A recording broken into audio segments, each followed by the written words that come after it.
Bulletin का आगाज करें। सबसे पहले आपको अपडेट करें। वजीर आज़म इमरान खान ने कहा कि अगर मसला कश्मीर हल हो गया तो एटमी हथियारों की ज़रूरत नहीं रहेगी, फिर पाकिस्तान और भारत दोनों मुहज़्ज़ब मुल्क बनकर रह सकेंगे।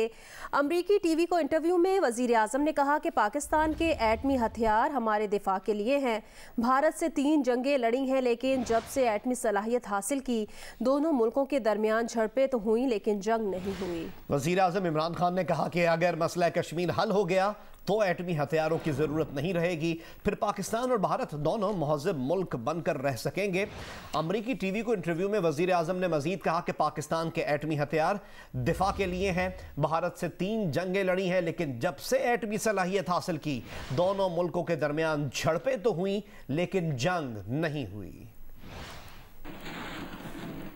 वज़ीर आज़म इमरान खान ने कहा है कि ताकतवर अमरीका 20 बरस में अफगानिस्तान के अंदर से जंग ना जीत सका तो पाकिस्तान में अड्डों से यह कैसे मुमकिन है।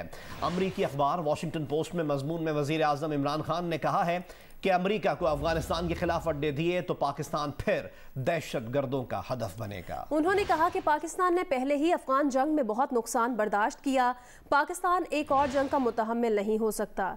इमरान खान ने कहा कि पाकिस्तान अफगान अवाम के फैसले से बनने वाली हुकूमत की तायीद करेगा। कोरोना वायरस से मुतालिक अपडेट करें। पाकिस्तान में कोरोना की वबा की तीसरी लहर में मुस्बत केसेस की शरह कम तरीन रिकॉर्ड की गई है।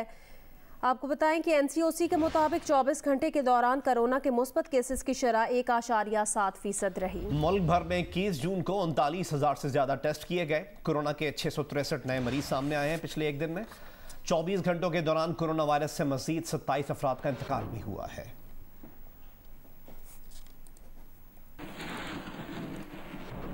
वैक्सीनेशन से मुतालिक आपको अपडेट करें। National command and operation centre ने साइनोफार्म और साइनोवैक के दूसरे डोज में 6 हफ्तों के वक्फे देने का ऐलान किया है। NCOC ने वैक्सीन से मुतालिक नए रहनुमा उसूल जारी कर दिए हैं। हिदायतनामे के मुताबिक वैक्सीन की पहली डोज के बाद दूसरी डोज 6 हफ्तों बाद लगाई जानी चाहिए।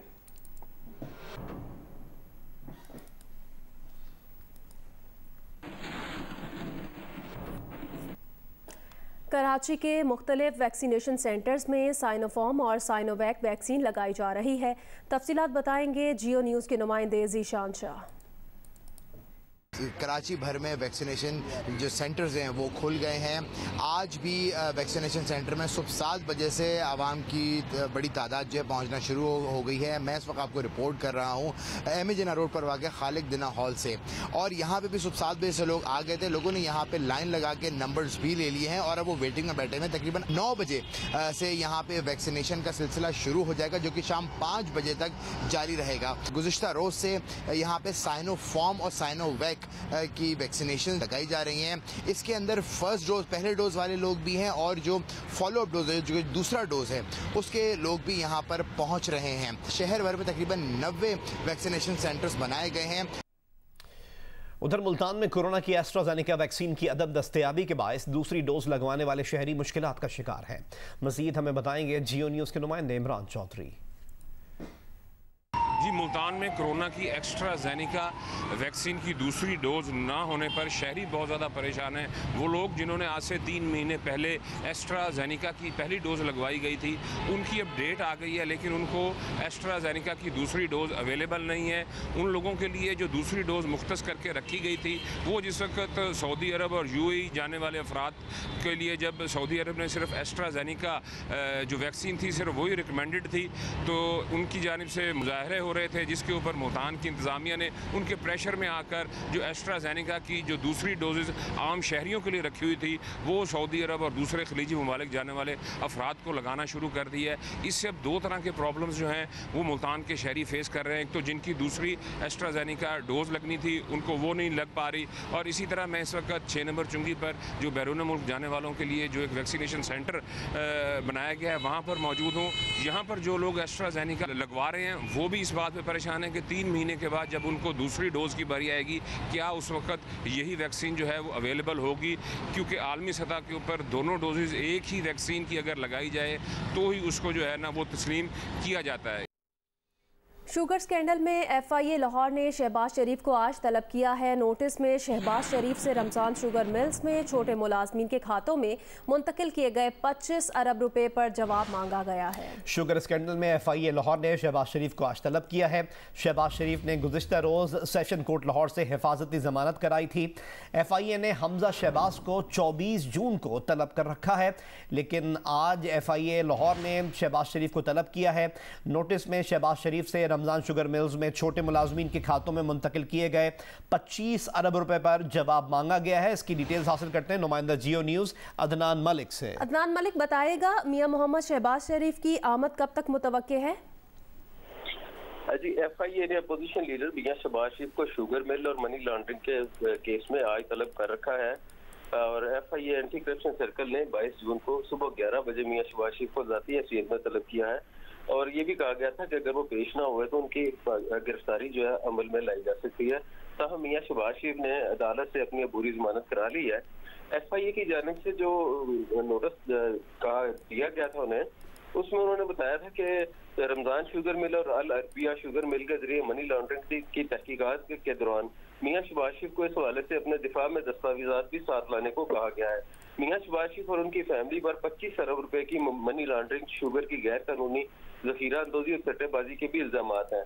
FIA ने शहबाज शरीफ को तलबी के नोटिस जारी कर दिया है। नोटिस में कहा गया है कि आपको 2 दफा सवालनामा भिजवाया गया मगर आपने जवाब नहीं दिया। दौरान कैद आपको कोर्ट लखपत जेल में 18 दिसंबर 2020 को FIA की टीम ने 5 सवालों पर मुश्तमिल जो सवालनामा दिया था और उसमें कहा था कि आपका लीगल एडवाइजर अता तारड़ इनका जवाब फराहम करेगा, लेकिन FIA को जवाब मौसूल नहीं हुआ। फिर जनवरी 2021 में आपको दोबारा याद दहानी कराएगी कि आपने अता तारड़ के जवाबात जमा नहीं करवाए। मियां शहबाज शरीफ के हवाले से ये कहा जा रहा है कि आज तो चूंकि उन्हें 11 बजे बहुत शुक्रिया अदनान मलिक, आपने तफसीलन अपडेट किया। पश्तूनख्वा मिल्ली अवामी पार्टी के रहनुमा साबिक सेनेटर उस्मान काकड़ की नमाज जनाजा बाग़ जना में अदा कर दी गई। साबिक सेनेटर उस्मान काकड़ की इब्तदाई पोस्टमार्टम रिपोर्ट के मुताबिक उनके जिस्म पर तशद्दुद का कोई निशान नहीं मिला। डॉक्टर्स का कहना है कि मौत की हतमी वजह पैथोलॉजी रिपोर्ट से सामने आएगी।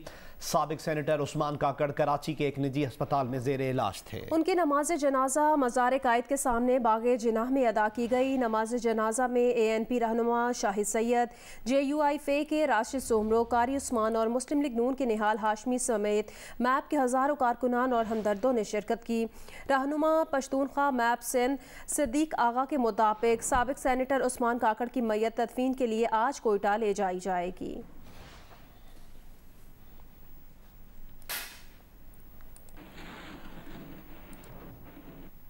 पश्तूनख्वा मिली अवामी पार्टी के सूबाई सदर उस्मान खान काकड़ की अचानक मौत पर पार्टी क़यादत ने सवाल उठाते हुए तहकीकात का मुतालबा कर दिया है।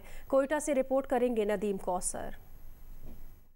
उस्मान खान काकड़ 17 जून की शाम कोयटा में अपने घर में सर पर चोट लगने के बाद जख्मी हो गए थे। चोट इतनी शदीद थी कि वो बेहोश हो गए और इसी हालत में उन्हें घर से कुछ फासले पर एक निजी अस्पताल लाया गया, जहां narrow surgeon doctor Naqibullah Achakzai ने उनका ऑपरेशन किया मगर वो होश में न आ सके। 2 रोज के दौरान हालत में बेहतरी न आई तो उन्हें कराची मुंतकिल कर दिया गया। मुतालिका सर्जन के मुताबिक उस्मान काकड़ को ब्रेन हेमरेज नहीं हुआ बल्कि उनकी मौत की वजह सर पर लगने वाली शदीद चोट हो सकती है। जो CT स्कैन है वो सामने है, उसमें कोई ऐसी एविडेंस नहीं है कि उनको पहले ब्रेन हेमरेज हुआ है। वो सारी जो स्वेलिंग थी वो ब्रेन हेमरेज की स्वेलिंग जो स्पॉन्टेनियस ब्रेन हेमरेज होती है वो उस तरह नहीं थी। ये तमाम की तमाम जो अंदरूनी पैथोलॉजी थी वो हेड इंजरी की थी। फैमिली और पार्टी ज़राए के मुताबिक उस्मान खान काकड़ को कोई जिस्मानी सेहत का मसला दरपेश नहीं था। वो हशाश बशाश थे और पार्टी सियासत में पूरी तरह फाल थे। पार्टी की क़यादत उस्मान खान काकड़ की नागानी मौत पर सदमे की हालत में है। उनका मुतालबा है कि पार्टी के सीनियर रहनुमा की मौत की तहकीकात कराई जाए। पार्टी इस हवाले से मशावरत कर रही है, पार्टी इस हवाले से इकदाम उठा रही है। इंशाल्लाह मुनासिब वक्त पर ये तमाम चीज़ें जो है वो मीडिया के सामने रख दी जाएगी। उस्मान खान काकड़ की मौत जिन हालात में हुई, इससे ये सवाल पैदा होता है कि ऐसा क्या हुआ कि वो अचानक ज़मीन पर गिरे और सर पर ऐसी क्या चीज़ लगी कि वो बिलाखिर मौत के मुँह में चले गए, जबकि इससे पहले उन्हें ना तो हाई ब्लड प्रेशर की शिकायत थी और ना ही वो तिब्बी माहिरीन के मुताबिक ब्रेन हेमरेज का शिकार हुए। पार्टी की क़यादत का मुतालबा है कि वजह जो भी हो उनकी मौत के असल हक़ाइक़ को बहरहाल सामने लाया जाए। कैमरामैन अरशद नईम के साथ नदीम कौसर, जियो न्यूज़ कोयटा। पश्तूनख्वा मिल्ली अवामी पार्टी के सीनियर रहनुमा और साबिक सेनेटर उस्मान खान काकड़ का शुमार पार्टी के सरकर्दा रहनुमाओं में होता था। उनके इंतकाल पर पार्टी ने 7 रोज़ा जबकि बलूचिस्तान बार काउंसिल ने 3 रोज़ा सोग का ऐलान किया है। कोयटा से रिपोर्ट करेंगे राशिद सईद। पश्तूनख्वा मिल्ली अवामी पार्टी के सीनियर रहनुमा उस्मान खान काकड़ 1961 में किला सैफुल्ला के इलाके मुस्लिम बाग में पैदा हुए। उन्होंने इब्तदाई और सानवी तालीम अपने इलाके और कोयटा में हासिल की और 1987 में लॉ कॉलेज कोयटा से LLB किया। वो ज़माना तालिब इल्मी से ही पश्तून स्टूडेंट्स ऑर्गेनाइजेशन के फ़ाल मेंबर रहे। वकालत की तालीम हासिल करने के बाद उन्होंने पश्तूनख्वा मैप के प्लेटफॉर्म से बाकायदा सियासत का आगाज़ किया। उन्होंने अपनी बुर्दबारी और साबित कदमी से पार्टी में अहम मकाम हासिल किया और इसी बिना पर वो पार्टी के चेयरमैन महमूद खान अचकज़ई के बाइतमाद करीबी साथियों में शामिल रहे। पार्टी के अलावा वो सियासी और कौम परस्त हलकों में साफगोश, ज़ीरक और संजीदा सियासतदान के तौर पर जाने जाते थे। वो मार्च 2015 से मार्च 2021 तक सेनेट के रुकन भी रहे। इस दौरान वो न सिर्फ सूबे बल्कि मुल्क के पिसे हुए अवाम की भरपूर आवाज़ बने। पार्लियामेंट की बालादस्ती है नहीं यहाँ पर। हाँ, यहाँ पर तनख्वाह ले लो, डेली ले लो, तकरीर कर दो, अपने घर जाओ, सब कुछ ठीक हो जाएगा। आपने इस आईन पे भरोसा रखो, इसके पाबंदी कर लो। उस्मान काकड़ को शानदार अल्फाज में खराज तहसीन पेश करते हुए मुल्क भर के सियासी और कौम परस्त हलकों का कहना है कि वो एक निडर और बेबाक सियासतदान थे। वो आखिरी वक्त तक अपने असूलों और नजरियात पर कायम रहे। उस्मान अल्लाह तमाम कौमों के लीडर थे। उन्होंने हर फोरम पर मजलूम तबकात, गरीब तबकात के लिए उन्होंने हर वक्त अपनी खिदमत पेश की। उस्मान अल्लाह का जो रोल है तारीख़ी नोयत का है, वो मल्टी डायमेंशन शक्ल का है उसकी। उसने समाजी, सियासी, माशी इस खत्ते के हर पहलू पे उसने काम किया है। इंतकाल के वक्त उस्मान काकड़ पश्तूनख्वा मैप के मरकजी सेक्रेटरी व सूबाई सदर के ओहदे पर फाइज थे। पार्टी के एलामिया के मुताबिक उस्मान काकड़ की मैयत मंगल को कराची से बरास्ता खुजदार कोयटा लाई जाएगी और उनकी नमाज जनाजा और तदफीन बुध को मुस्लिम बाग में होगी। कैमरामैन अरशद नईम के साथ राशिद सईद, जियो न्यूज़, कोयटा। वज़ीर आज़म इमरान खान ने अमरीकी टीवी को इंटरव्यू में ख़वातीन पर जिनसी तशद्दुद से मुताल्लिक़ कहा है कि मर्द कोई रोबोट नहीं, अगर औरत कपड़े कम पहनेगी तो उसका असर तो होगा। उन्होंने कहा कि हमारे पास यहाँ डिस्कोज़ या नाइट क्लब नहीं है, ये एक मुकम्मल तौर पर मुख्तलिफ मुआशरा है।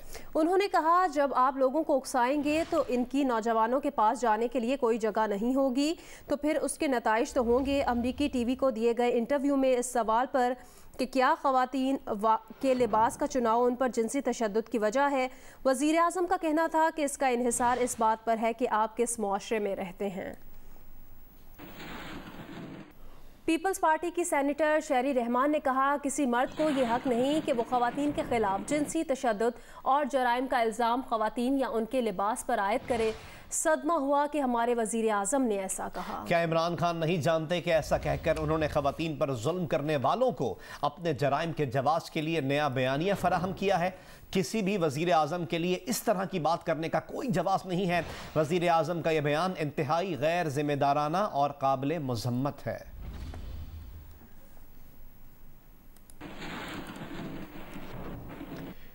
शहरी रहमान को जवाब देते हुए सेनेट में तहरीक इंसाफ के कायदे ऐवान डॉक्टर शहजाद वसीम ने कहा कि आप हमें भाषण ना दें, अपने चूहे और हज गिने। इमरान खान ने ख़वातीन को बाख्तियार बनाने पर काम किया, आप 3 मरतबा हुकूमत में रहकर ये काम ना कर सके। उन्होंने कहा PTI की ख़वातीन से पूछें उन्हें जमात में कितनी इज्जत दी जाती है।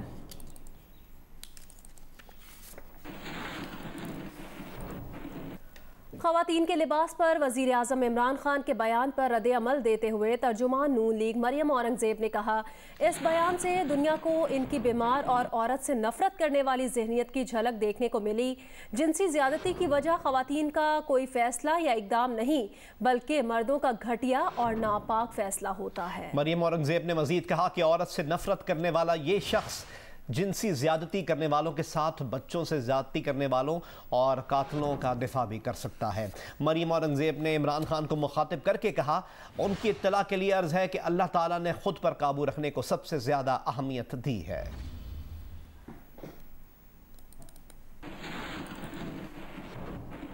गवर्नर स्टेट बैंक रज़ा बाकर ने मारूफ गुलकार और समाजी रहनुमा शहजाद रॉय के फलाही तंजीम ज़िंदगी ट्रस्ट के मरकज़ का दौरा किया।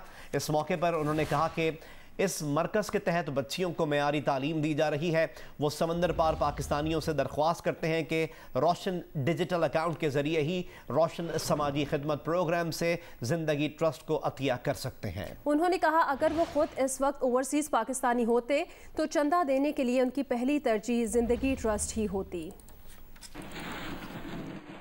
आज मैं एक ख़ास पैगाम देना चाहता हूँ हमारे ओवरसीज़ पाकिस्तानी भाइयों और बहनों के लिए, जिनके लिए हमने एक सहूलत लाई जिसका नाम था रोशन डिजिटल अकाउंट। इसमें हमने एक कॉन्सेप्ट इंट्रोड्यूस किया, रोशन समाजी खिदमत। यानी अगर आप एक ओवरसीज़ पाकिस्तानी हैं और आप पाकिस्तान में किसी ऐसे अदारे को सपोर्ट करना चाहते हैं जहाँ पे आपके ख्याल में अच्छा काम हो रहा है, तो अपने रोशन डिजिटल अकाउंट के ज़रिए माउस क्लिक्स और ड्रॉप डाउन मेन्यू के थ्रू आप आसानी से उसको सपोर्ट कर सकते हैं।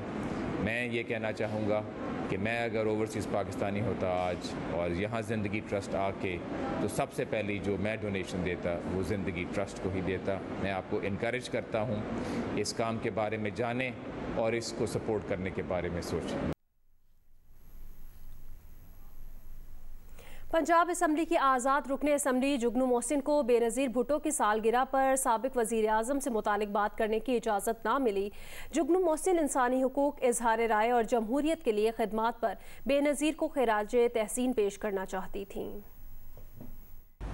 आज मोहतरमा बेनज़ीर भुट्टो शहीद की 68th बर्थडे है, 21 जून है। मैं पंजाब असम्बली की आज़ाद रुकन हूँ। मैंने वहाँ पर आज कोशिश की कि मैं पंजाब असम्बली में उनके बारे में चंद कलमात कह सकूं, लेकिन मुझे इजाज़त नहीं दी गई। बेनज़ीर भुट्टो शहीद अमर हैं क्योंकि उन्होंने बड़ी दलेरी से जमहूरियत के लिए जंग लड़ी, इंसानी हुकूक के लिए जंग लड़ी, आज़ादी राय के लिए जंग लड़ी। बेनज़ीर भुट्टो साहिबा ने ख़ास तौर पे हम सहाफ़ियों के लिए बहुत जद्दोजहद की, और जब वो हुकूमत में थीं तो उन्होंने एक बहुत बड़ी टॉलरेंस का इजहार किया। कभी उन्होंने सहाफ़ियों के ख़िलाफ़ कोई इक़दामात नहीं किए। मुल्तान सुल्तान्स ने इस्लामाबाद यूनाइटेड को 31 रन से हराकर पाकिस्तान सुपर लीग के फाइनल तक रसाई हासिल कर ली।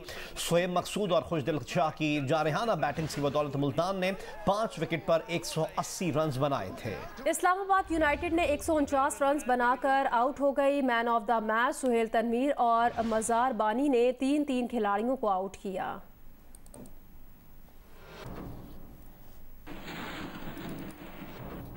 पाकिस्तान में एक ऐसा भी गांव है जहां का लिटरेसी रेट 100% है। खुशाब की तहसील नूरपुर थल के गांव पिलोवेंस को लैंड ऑफ जजेस भी कहा जाता है। ऐसा क्यों कहा जाता है, जानिए मलिक मोहम्मद असगर की रिपोर्ट में।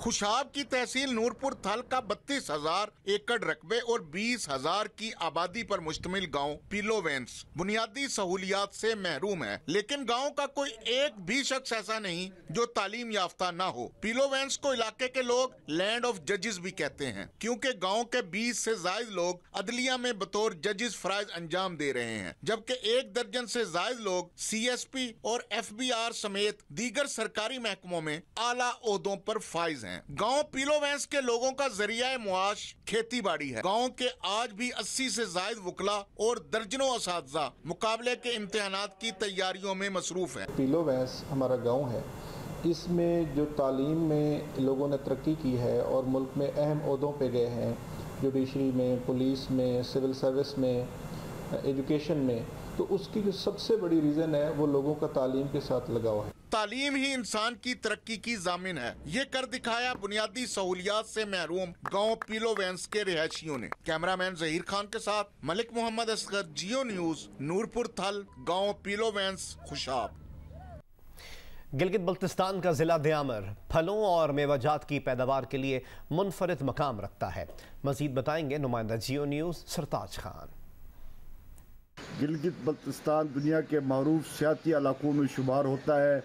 यहाँ दुनिया के बुलंद तरीन पहाड़ों की बर्फपोश चोटियाँ, हरे भरे जंगलात, ग्लेशियर, नदी नाले, झीलें स्याहों को पर सहर तारी करते हैं। वहाँ गिलगित बल्तिस्तान का खिता फलों के हवाले से भी अपना मुनफरिद मुकाम रखता है। यहाँ के ड्राई फ्रूट, बादाम, अंगूर, खुश्क खुबानी, अखरोट, जलगोज़ा तवानाई से भरपूर खाने में लजीज होते हैं। दयामर के बलाई इलाकों दारेल, टांगीर, चिलास तक न्याट के जंगलात में जलगोज़े के अलावा अखरोट के दरख्त कसीर तादाद में पाए जाते हैं। सियाती मुकामात बाबूसर टॉप, गिरिदास की खूबसूरत वादियों में शाहरा के किनारे छोटे ताजिर ड्राई फ्रूट सजाए बैठे होते हैं। ठंडे मौसम में सयाह बड़े शौक से खुश्क फ्रूट खाते हैं और सौगात के तौर पर साथ भी ले जाते हैं।